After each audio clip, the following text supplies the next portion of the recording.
Hi guys, today we're going to talk about the unread section update. Unread sections will appear on any channels or DMs where you have notifications.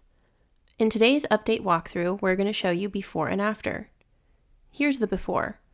Previously, when you were looking at unread badges in a channel, the channel would appear in alphabetical order on the left navigation menu with the unread badge beside it.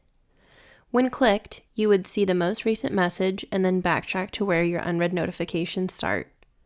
Similarly, in a DM thread, you would see the last message received first, and then you would have to backtrack through the thread to your last read message. With the new update, unread channels appear at the top of your channel list on the left navigation menu and will appear in the order you have them prioritized for easy access. When you click into a channel with unread badges, you're automatically taken to your last read message so you can read the new posts in order and gain a greater context as you go along instead of backtracking through messages. This update will take you to the first unread message within the DM threads as well. The Unread Sections update will keep your workflow going smoothly. Check out the new update today in your channels and DMs.